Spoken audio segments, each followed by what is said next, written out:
Are you planning on racing 70.3 Weymouth this year and wondering what to expect? Well, if so, this is the video for you.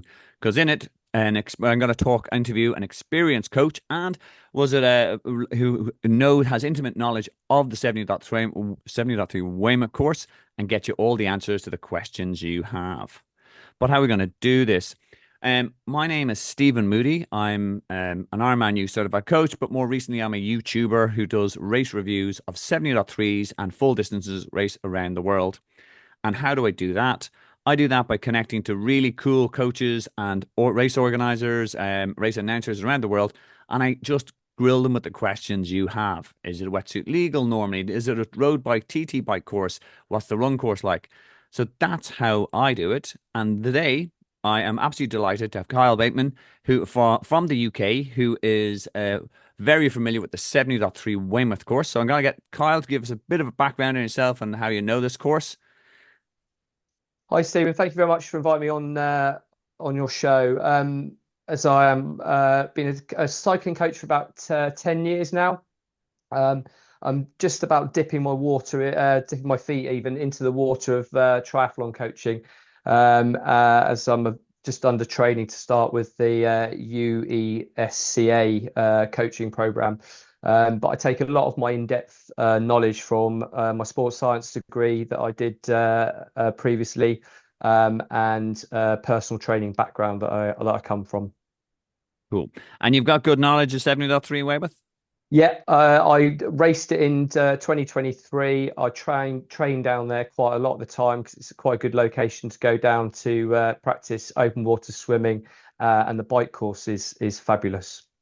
Lovely. That's what we love to hear. So let's not without further ado, let's actually dive into the swim course. Um, Seems a standard Ironman sort of kind of horseshoe shape. You want to talk us through what people Yeah, can so expect on the day? so Weymouth can be a bit fickle with the weather just due to the time of year, but mostly it's really good weather. It's a really good flat sea state, and the great thing about Weymouth Bay is there's no current and very little tidal movement. So for novice swimmers, and those very new to open water swimming and especially swimming in the ocean, it's probably one of the best 70.3 courses to actually do. And as you said, it's like a horseshoe shape, out and back almost, and you're going out to sea, cut across, and then back in again. And as I said, it normally 9 out of 10 times. Typical the year I did it, it was cancelled, but 9 out of 10 times it's always a good sea state. Cool. Wetsuit legal typically with I suppose with the English weather, it's going to be cold enough for wetsuit. Yeah, 100%. It's a bit of they call it I'm trying to think of the word. It's one of the warmer parts of the UK. It is still cold because obviously it's the English Channel. But the sea states normally temperature between 16 and 18 degrees. Last year when I swam it, I think it was about 17 or 18 when I went down there for a swim. So it's always going to be wetsuit legal. Perfect. And it's a beach start. We'll talk a little bit. It is a rolling start as well, but it's off a beach. You're not coming off a pontoon or anything like that. Is it sandy No, it's beach off a entrance? beach. Yeah, it is. It is Pebble beach. It is quite steep sometimes when you're running in. But the great thing about Weymouth Bay is it's naturally very shallow. So when you get into the water, you're not going to suddenly hit a shelf and disappear under the water. You're going to go out onto waist deep and then up to chest for quite a while before you actually then have to dive in and start swimming. Cool, excellent. And the swim exit, is that onto the same pebbly beach? It looks like, we'll talk about transition in a second, but it looks like it's a long enough run out. Would that be right? It is, yeah, and it is quite steep. But the good thing about it is Ironman take this into account, and they map most of the exit to the swim all the way to transition. So you don't have to worry about trainers. There'll be matting you can run on to protect your feet. Cool, excellent. All righty. So it seems like a simple enough swim course. You're not going to meet any funny marine life in there, jellyfish, No, sharks. No, not at all. You're in the UK, so there is a shark population, but nothing that can hurt you. You might see the odd mullet swimming around, but you'll just be nature spotting. You won't have to worry about any of the wildlife in the sea either. And just to where it is, it has a very minimal jellyfish problem as well, which is good because a lot of first time Ironmans obviously get a bit shocked if they go in the water and they come across jellyfish. No, absolutely. And for the Australian viewers, by the way, when he says mullet, it doesn't mean the type of hairstyle you guys wear out. He's actually talking about the fish. But oh, actually, maybe it's a British hairstyle as well. But yeah, so okay, so cool. So nothing to frighten you in there, and all the rest. And the water's too cold for the cold, good enough for a wetsuit, not too warm for with jellyfish. Sounds like the perfect swim conditions. Absolutely. Cool. Okay. And in terms of the start, your time, your cutoff time to get it done for those who are new, it's a standard Ironman kind of cutoff for 1 hour and 10 minutes. So Yeah. bear that in mind. And that timing starts only when you cross the mat. And we'll talk a little bit about that now. Is there anything before I go on to the seated swim start that you want to add about the swim course? Anything else? Just as I said previously, it's quite a shallow bay, so you will be swimming out, and you still will be seeing the bottom of the bay whilst you're halfway out towards the first turn buoy. So don't be shocked. It depends what state the tide's in, whether it's in or out. But it's nice clear water. But if you're a little bit sort of afraid of swimming, then in open water, it's probably a good place to start. Very beginner friendly sounding. Excellent. Okay, cool. So just about we mentioned was it a rolling start or a seated start, or if you're Canadian, they call it a pulse start, which is a bit weird. But this is a innovation that Ironman brought in around 4 years ago because they knew that everyone was a little bit scared of the mass starts. And if you YouTube the video, like the swim starts for Nice or Lanzarote, it's just everyone just bailed in at the time at the like lemmings. So what they did is they they try to group people. They do group people by their estimated swim time. So when you turn up on the beach on the day, you'll see little signs and little pens that go under 25 minutes, 25 to 30, 35 to 5, and you put yourself in there on your estimated swim time. That allows Ironman to release people into the water in with the fastest swimmers first and in a very controlled environment. Now, this isn't Weymouth, this is an American picture, but it shows what happens. You'll come in and there'll be these little gates here and you'll see the volunteers, they're holding you back. And by the way, say thank you to them. They've given up their day. And the beep will go off, an audible beep, and they'll lift their arms up. And then you go in 4x4 or 3x3 or 5, whatever the number of gates is. These guys are already in. This fella's gotten his Garmin off straight away. Press it there. So, some key things to do: seed yourself correctly and honestly. Do not think if you're tight on the swim cutoff that if you go, well, I'll put myself in the 30-minute corral, that will give me a little bit of extra time. It won't. It means you'll get swam over by stronger swimmers and you'll get dunked because they just know you shouldn't be there. What it also means is you will actually miss out on the ability to draft, which is completely legal in swim. It's illegal in the bike. We'll talk about that like similar swimmers. So if you're like a 230 minutes per 100 swimmers, if you're swimming beside other people, you will go faster of that level. So and the key thing is your timing only starts when you cross this mat here. It's actually on the bottom ground. So even if you do go in early and it still takes you an hour and 15 minutes, you will not proceed into the bike. You'll be flagged as not making the swim cutoff, and then you're gone. So please seed yourself correctly, put yourself in with swimmers of the same ability, and start your day off well. Anything you want to add to that, Coach Kyle? I'd say talk to the people around you because it's quite easy with the atmosphere going on to actually to put yourself what you think is in the correct seeded area, and then end up being a little bit in a faster area. So talk to the people around you just to make sure that they're around the same sort of speed and they're thinking of that as well. And it would just help to have a bit camaraderie with the people around you, but also just to find out that you're in the right place before you then hit the water. Yeah, absolutely. Everyone wants to have a nice, good start to the day. So, like a bit of camaraderie, a bit of chat, and help calm the nerves, have a bit of banter. The English guys love a bit of crack as well. So, and just sort of settle your nerves a bit. Alrighty. So, we will go on to transition now. But a quick thing about who, again, for those who are new to Ironman transitions, they operate in the European 70.3s, not so much in the American 70.3s. they operate what they call a clean transition. And this means instead of being like your local 70.3, your local Olympic sprint, where you put everything by your bike and all the rest, they use a special system of bags where you have blue is where you transition from swim to bike, and then red is where you transition from bike to run. It just means that you will have everything you need to go from your doodle-doo from your swim exit onto your bike in this bag, and it'll be hung up on a rack. We'll come to that with Coach Carl in a second, but it makes things a little bit simpler and cleaner, and you don't have things running around and falling around in transition when there's around 2,000 people and makes things messy. So that's why Ironman do it. Don't get freaked out by this. It's actually quite simple when you understand it. There's a video in the comments below that demos it, but we'll go over to Coach Kyle to talk us through transition. And we'll go back to our swim exit. So what can people expect? As in, it looks like it's a long run up. Do you want to talk us through what your tips would be for a quick T1? Yeah, so the way the Weymouth is naturally and environmentally, it's shingle beach, so with pebbles. It's quite steep to get out of the water after you exit the water because you've got to get up a pebble bank and over a protected seawall as such.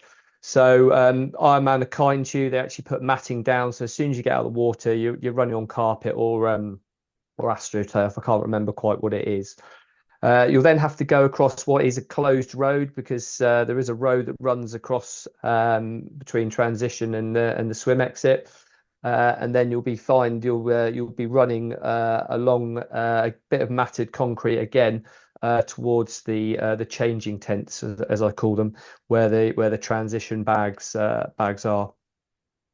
And are the bags, are they on the ground or are they on racks like No, the... they're on racks on hooks, which are all numbered. And my best advice for dealing with transition is when you actually hang up your bags after you've racked your bike, just have a bit of visualization about where you're going to be running into transition and where your bag is on the rack, where it is actually in the tent itself, and maybe walk through the transition a couple of times. So when you actually do come out of the water, and we're all dazed and confused when we do come out of the water, that you can be naturally guided by your memory to where your rack is. Because where you see time in and time out is people running around the tent trying to find where they've put their bag because they haven't done that visualization. That really, really helps as well. Yeah, absolutely. I get my guys as well to take pictures of where they are in the rack, where they are in the rack, and if there's a nice big Absolutely. inanimate object beside it, it just helps them. And then just also count. As I said, okay, so it's I have to go all the way down here. I'm the third rack in. I'm up here. I'm in line with that building. That's where I'm looking for. Because you're right. You come out of the water, you sort of go and you've been horizontal for that while, and so now you're vertical, and now you're sort of and Mm. you're also there's a lot of people shouting, and there's all a bit of excitement, and you sort of go and all the bikes will look the same. So great advice there. And it's the bike out then is the mount line. Oh, there's the mount line. It's not too far away from the bike out exit. No, and depends where your bike's racked. You might have to do a little bit more running, but it's all set up fairly that everyone has to do the same amount of running where your bike is. Because when you come back in, you'll still have to do that same amount. So if your exit's quite short on the way out, then it's going to be probably a little bit longer, and vice versa to someone else who's racked somewhere completely different. Fantastic. Okay, cool. Love the advice about walking it and visualizing it. Perfect, really good. What is your other top tip for a first timer in terms of their T1? There's a lot of stuff going on. So when you come out the swim, there'll be a lot of other people with you. So just don't panic. Take your time just to bring your heart rate down. You're not going to lose a significant amount of time if you're actually walking into the changing tent with the transitions. And just make sure you're getting yourself time to get your stuff out your bag, to get your stuff ready for the bike, to get yourself to the bike with the right equipment at the right time. Because what you don't want to be doing is then running back to your bag to try and pick up stuff that you've forgotten. No, absolutely. And again, I agree with that as well. I find that T1 should be a bit more controlled than T2 because you might end up losing nutrition. You might actually, was it again, you have to have your helmet on before you touch your bike, etc. Like this, if you rush it too much, there's a potential for either making your life more difficult or actually kind of actually end up having a silly penalty, not getting over the mountain line of foot before you mount the bike, etc. Silly things. So 100% smooth and controlled. Anything else on the T1 before we hop on to the next onto the No, I bike think course? that's all covered. Cool, fantastic. Okay, cool. guys, I hope you're enjoying the video. And if you are, and again, thanks to Kyle for giving him a big thumbs up for sharing all this great info. Um, Also, if you're looking for other races that you might be thinking of doing, please subscribe to the channel. I have a lot of race reviews up. I think I'm close on 70 races reviewed now at this stage. Other tri content as well. There's a channel, and here are kind of which is the was it Kyle's YouTube handle. I'm also going to give the his what you call it, his other details, website, email, etc. in the comments below. As you can see, he's a very cool, calculated coach. He knows his stuff. He's very well kind of educated and qualified. You do very well to have him in your corner, so do check him out. But enough about the self-promotion. We're all about the course. We're on to this one loop course. I was expecting a bit more of a challenging elevation profile when I checked it out, but what's your take on this course when we hit out of transition? I love it. I absolutely love it. I love this part of the UK because it just offers a bit of everything. And compared to why I live just outside London, in Reading, it's the road surfaces are brilliant because you don't get the heavy traffic. It's a standard 90k. It's an out and back sort of loop. And it's a course of two halves really because you have to do a bit of climbing to start off with, and then it's a very gradual downhill gradient for quite a lot of it before you then turn into the wind normally if you've got southwesterly. But that is where the views get absolutely stunning on the back half of the course. But that's also where you come across some of the biggest challenges for Ironman Weymouth with the biggest hill, which is called Revels Hill, which is famous to the locals. Fantastic. Okay, so good surface. Yeah, I was expecting a bit more of it, but yeah, there does seem to be nice sort of gradual climbs here. You see a bit more spiky hills and other 70.3s. So again, the classic question we always get asked here: closed roads? Yes. Um, Closed roads in the UK slightly different from closed roads in European countries and other countries possibly. I have raced abroad. Normally in racing, you don't really notice how much traffic there is, but they have to be compliant for closing the roads, but they also have to let the locals do their day-to-day business, as you can expect, because we're imposing on their lives for one day. And yes, we have paid a lot of money to an Ironman, but someone going about their daily chores, even if it is on a Sunday, needs to be considered as well. So there may be the odd few cars on the road because it's locals coming and going, but it's mostly closed roads. And there are road closures which are enforced in place by the police and the local authority as well. Perfect. Yep, I know the situation very well marshaled. That they'll have them at the junctions and they'll take care of things. But again, it does mean a marshal's telling you to slow down, you listen. Yeah. TT or road bike course? This is the classic question. If you have Right. So I'd say it is predominantly a TT course, but you're going to do as well on a road bike. Now, my decision on that was I did it with a friend of mine and I did it on my TT bike. Yes, the conditions were horrendous with rain and stuff like that, but he was only 10 minutes behind me on a road bike and I'm a half decent TTer. So I had to lift off the gas a little bit due to the weather conditions, but you can still get a fair decent lick out of a standard road bike on the course, just due to the makeup of the rolling hills as it's described by Ironman. cool, excellent. All right.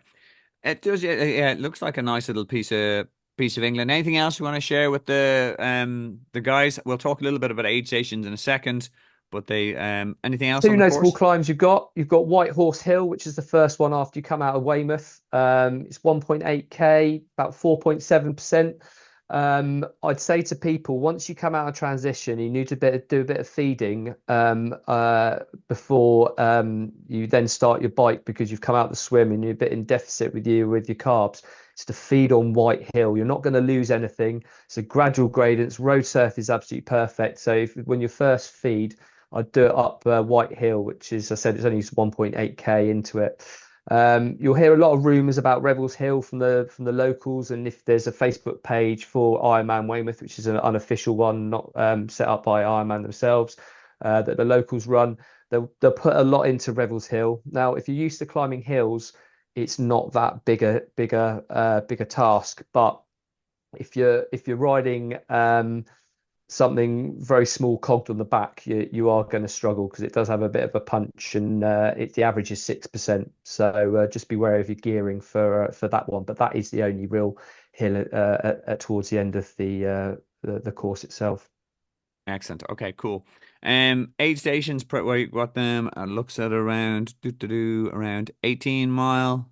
Yeah. And that will be probably around 25 kilometers, sorry, and that will be 40, sorry, 18 miles, 40 miles. And yeah, so we've got three aid stations to fuel up on. Anything else on the course? We'll actually talk a little bit about aid stations, because they're key. But anything else you want to add in, Coach Carl? No, the only other thing is if you get the chance, if you can get down there, ride it. Ride it for the experience of actually seeing it. Ride it for the experience of actually feeling how far the distance is. And also ride it for the experience of knowing how and when you need to feed on the course as well is a good thing. Absolutely. Great advice there. And in terms of the getting things done between your swim, your T1, and your bike time, you've got 5 hours and 30 minutes to get your backside back into T2, which is a single transition, which is good, less logistics. Just a quick element we're going to talk about which is key in 70.3 racing is your aid stations and how to use them. And these are for me are high risk, high reward. I know what do I mean by that? As I said, there's one key thing which I have to hammer home on. This is when they say there's trash or rubbish drop at the start and end. This is the only place on the course you can drop or your gel wrappers, banana skins, or bottles are between these two kind of start and end points on an aid station. Looks like it's very tight. This is around 300, 400 meters wide because there's lots of tables and there's lots of volunteers.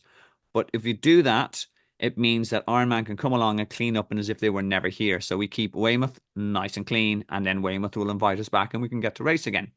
And also, by the way, more importantly, if you are caught littering in Weymouth by the marshals, you're DQ'd, and it's a really stupid way to lose your medal.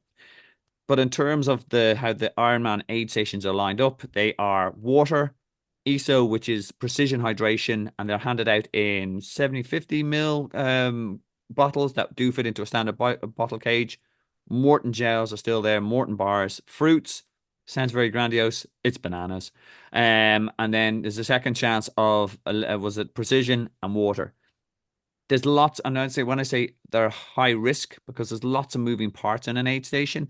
There's people who are veering in. There's people who are things get dropped because you can throw your water bottles.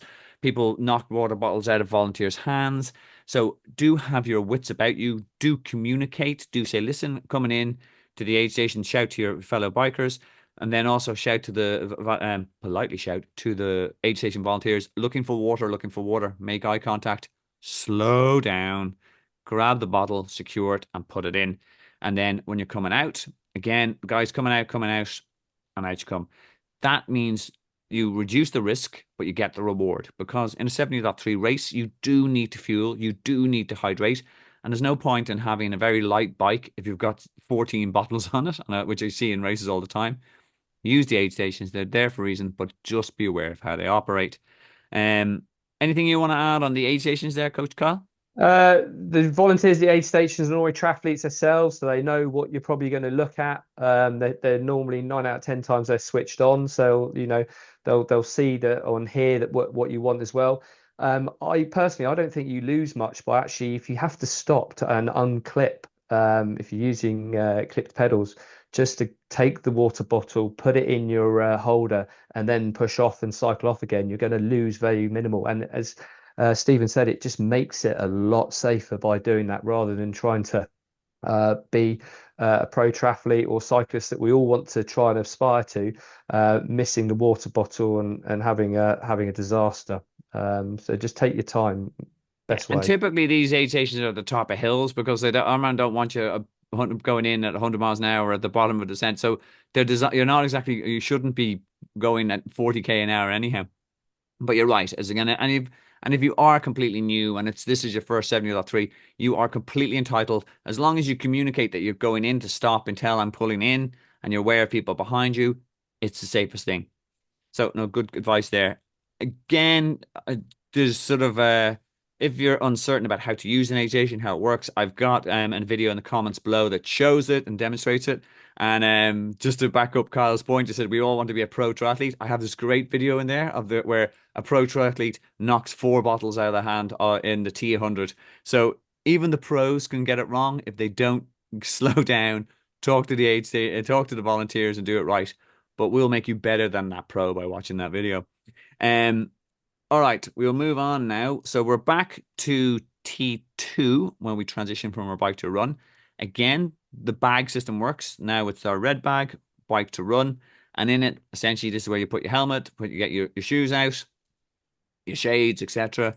Lots of bits and pieces. Again, the video shows you what goes in the bags. But Coach Kyle, do you want to talk us through how T2 works and any tips you'd give for the nervous newbie?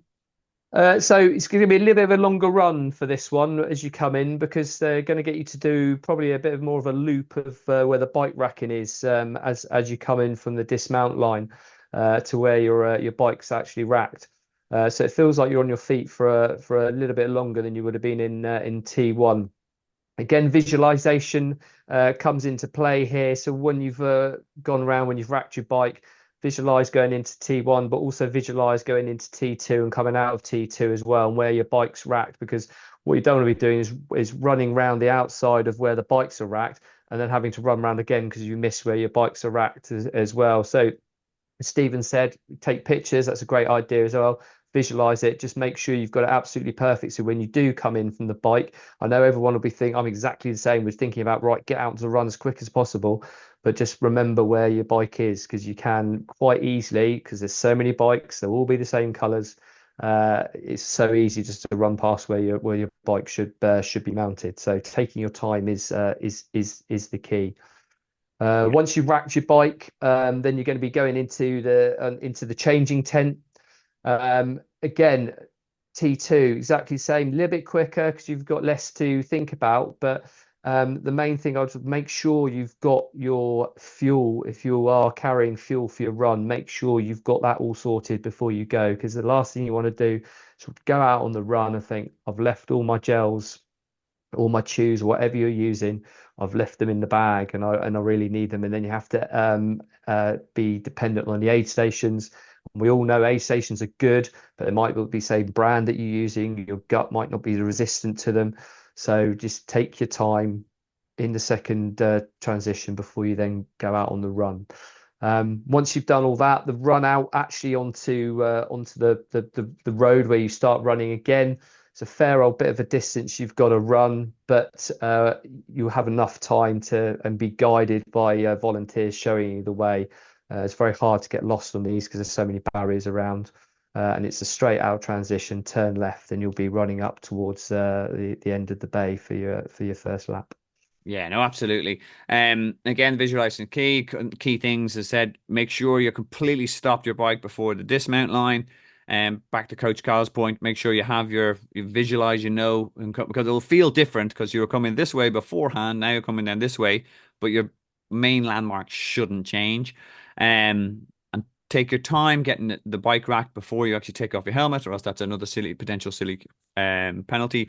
What I tell my guys is nothing good happens in transition two. So we go get in, get out. So the minute you've got your bike secured correctly, you've got your helmet off and you put it in the red bag and you've got your runners on, start moving. As I said, don't be sitting down too long. Don't sort of going, okay, I'll put my shades on now and my hat on now. The minute your runners on, you can start moving. And so you can start even just walking, get your bearings, but you're walking towards and you're counting down meters already. So you're walking, getting your hat on, getting your a gel in, you're getting your shades on, but just keep moving. And as Coach Kyle correctly said, it's quicker than T1 because less things to worry about, but just again, smooth and controlled. Right, last kind of top tip for T2. What's your big lesson or learning? As I know you've already given some great tips, so I'd just like to get you and pick the brains a little bit more, Coach. So I suffer from massive salt usage. I'm a big salty sweater. So in T2 in my bag, I always have a 330 milliliter ex-Coke bottle filled full of electrolytes, and it's quite a heavy mix of electrolytes. And as I go out of T2, I'll be swigging that. I'll keep it on me if there's no litter drop until I get to the first litter drop, but I'm taking a big swig of electrolytes just to get my electrolytes levels back up because the amount of people you see coming out of T2, they've been in the bike position, especially in the TT position, which is quite tight and aero, and they cramp after a couple of 100 meters because their electrolyte levels have dropped and they haven't been sustained on the bike. I have that little bottle which actually gets my electrolyte levels back up for the run. Love it. Excellent tip, especially for the. I'm also a very sweaty triathlete as well. And you can always tell from like whenever you have dark trisuit, you just see like the white patches on the suit. And I know I've got to keep on top of my electrolytes. But great, I haven't done that in T2 before, but it's a good tip. So oh, that's awesome. All right, okay. So we're now onto the run course. Now, where's our transition? So we've started out on the run course. What can people expect on the run course? What's the surface? Is it hilly? What can people? Is the crowdy? Is the crowd good? What do you remember? Yeah, the crowd is good, especially go back into Weymouth. That's where a lot of people will be. The local tri club have a massive big entourage near where sort of mile, I think it's it mile 5 is, I think on your map, where you run past. There's a couple of crazy guys who dress up as traffic cones who cheer you on. Um, it's the further away you get from Weymouth because you haven't got the holiday population there because it's a massive big holiday resort. It is a little bit quieter, but you are running on closed roads, but you're also running on split promenade. So you'll be sharing the promenade with holiday makers, pedestrians, and supporters alike. As you go out towards away from Weymouth, but Ironman have enough volunteers along it to try and keep the pedestrians away from the competitors to make sure there's no interference. So, new thing for this year though was which is the nature reserve you've got to run round, and the reason why they've changed the course because a lot of people would have seen the course change this year is there's building works going on where they normally run around the town centre. Now, luckily, I've actually run around there after I've done a park run, so I know how the nature reserve works, and it still is pan flat apart from a little bit of a gradual 1% incline as you enter it. But it's just it's a private road almost for the nature reserve to run round, and that's where they've got the extra bit that they didn't have in the town centre, which they've had to move. Okay, so you come out, you turn right, it looks like, and then we're straight Yep, down, and we go straight into the nature reserve. There's a turnaround, come back up yep, here, mile 2, and then down away into the town again, and yep. then you go on the second lap again, and this is where we hit mile 7, mile 8, etc.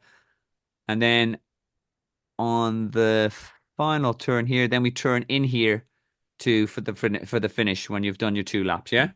Yeah, and it's a brand new finish this year, so it'll be new for everyone who's done it. But I think they've just put it at the back of transition, from what I can see on the map. The only thing about Weymouth run courses, it can be affected by wind. Now, this can either hinder you or it can help you. Depends which way they've actually laid out the course. Normally, it's a southwesterly, so it'll be coming from behind the town towards up towards the bay, which is going to be obviously a tailwind out. But then when you come back, it's going to be a headwind. In previous years, it was done the other way. So if you had a southwesterly, you were going to have a tailwind out and then a headwind back. When I did it, it was a east southeasterly, I think it was, which meant we were actually sheltered because the promenade is on 2 stages. So at one part you'll race on the road as you go out, which will be lower than the promenade, which is higher up. So we were actually getting quite a lot of shelter from the raised promenade when we were going out towards the turn point near mile 1. So it can be Good. affected because it is so open, but most coastal iron men will probably have that effect as well. It depends where the wind's coming. Fantastic. No, it looks good. Anything else that you remember? There's lots of aid stations here. Typically with Ironman, it's one every kind of like 1.5 miles, sorry, 1.5 kilometers of every mile. And the aid stations will be well stocked. I did like the fact that I was looking in the athlete guide, which again you should also look in the athlete guide as well as watching this video. That you are, it's actually noted that there will be sweets at the on offer. Any particular brand of sweets? Are they giving away British jelly Uh, beans, or what would they well, roll they'll, out? they'll have to be jelly babies because jelly babies are inherently British. They're a great source of energy. They've saved me on runs and rides many times. But they'll probably be Haribo as well because everyone loves a fantastic or something like that, don't they? That's it, absolutely. Anything else you remember from the run course that will help out the nervous The newbie? surface is really good. You won't have any issues with the surface, slippery wise or anything like that. It's tarmac or concrete. As you said, the aid stations are really well stocked as well, and there's a lot of room normally to move around with. If you're in quite a big group when you come off the bike and you're running, there's quite a big sort of wide space for you to make ground or stick with others if you want to. It's not like some of the tight European streets you sometimes see the Iron Men run through. There's quite a lot of space to play around with. Yeah, no, absolutely. And again, especially when it's a two loop course, as in you do get like sort of first loopers, second loopers molding, blending in, so it can get crowded if it's not wide. So that's good to know. Yeah. Alrighty. In terms of your time to get the whole course done, you got swim T1, bike T2, and run tossed until you get to here. Which is as you said, this is the finish line from 2024. Mhm. Might be different now, but look, one thing I always look for as an Ironman put on the big red carpet, they put on the big finish line. Ironman do razzmatazz, and as you can see, the people in Weymouth are out in their droves to kind of support. That's a well supported finish line. What's your memories of your finish line experience there, Kyle?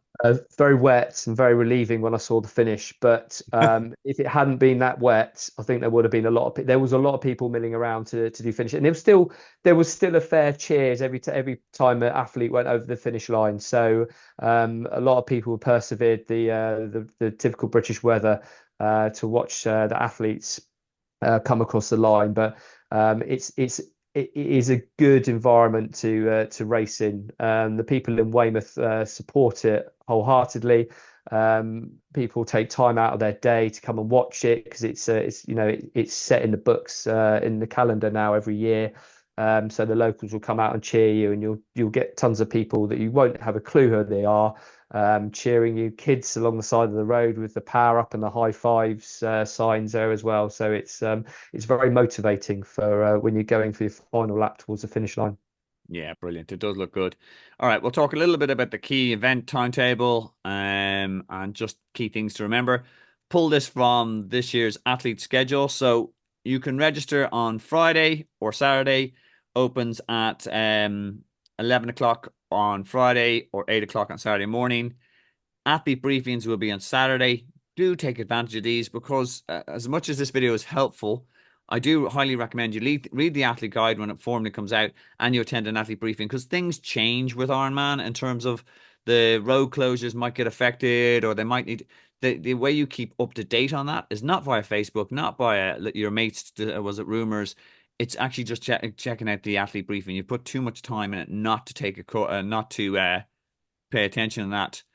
You will need to drop your bag and the red and blue bag off the day before, and you have to get that done by 8:30 and 7 p.m., 5 p.m. And then race morning, you will have access to transition at 5 a.m. and your rolling age group starts at 7:15. Any tips you have for people getting set up or getting to Weymouth, or any sort of logistic advice you could give people, maybe people coming from far away? Get to Weymouth early because it is a small town. It's a heavily populated town, along with lots of holiday makers still at that time of year. Even because the schools have gone back in the UK, it is still quite busy. So the earlier you get there, and the closer to registration opening, you'll probably find it be a little bit more smoother than if you leave it later on, and to stop you having to queue for long periods of time. Um, experience the expo. It's really good. You get to meet some really interesting people. Sometimes there's some pro triathletes kicking around. Obviously, it's not one of the races for pros, but sometimes they come down because there's a few pros that live locally to meet them and just to mix with all the other competitors.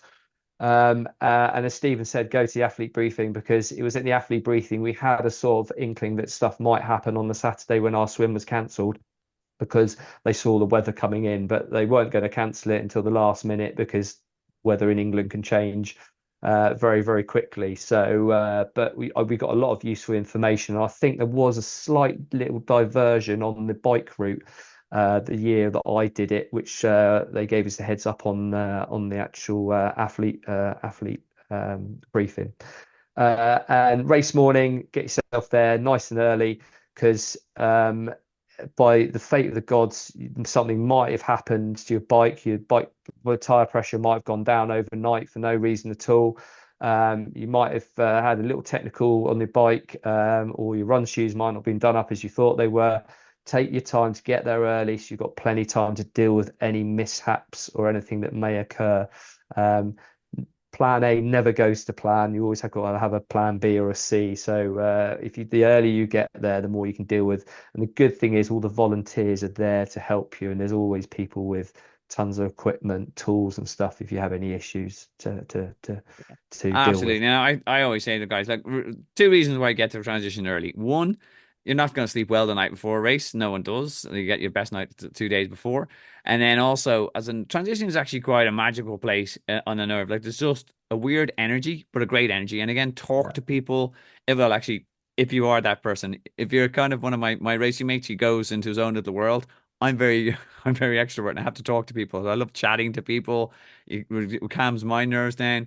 And you just is it energy. Everyone wants to have a good race. Yes, we're racing against one another, but everyone wants everyone to get to the finish line as fast as it can and safely as can. And you feel that everyone, as you said, people are helping out. Hang on, by the way, you will be where's swim out? Okay, swim in is that way.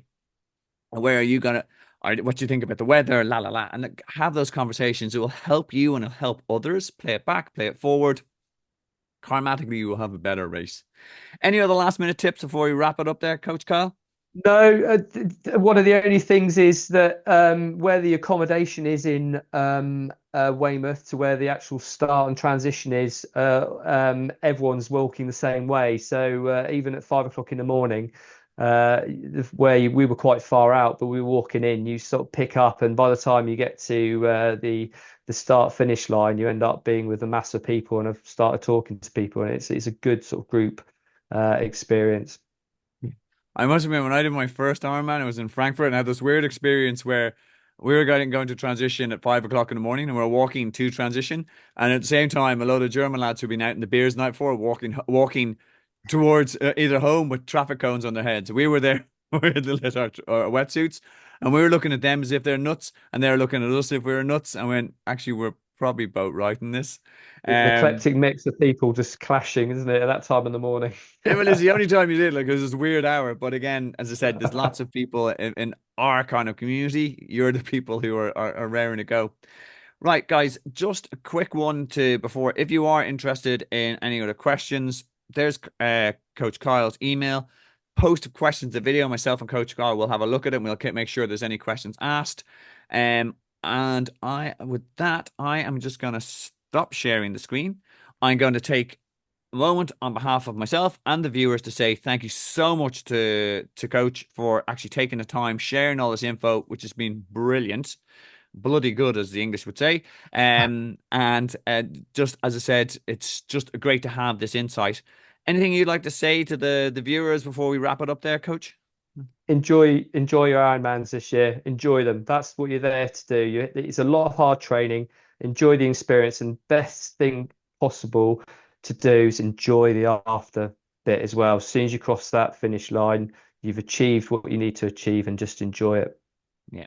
And again, one last point as well. As I said, if you are looking for a coach for next season, or just specifically for this race, because I know people will be watching this video over a couple of years, reach out to Coach Kyle. He's, as you said, he's got a really good, healthy attitude to training, to coaching, to racing, and he's a bloody good guy to have in your corner. So his contact details are below. Please check him out. He's a top bloke. And we will leave it there, Coach. Thank you again for your time. Thank you very much.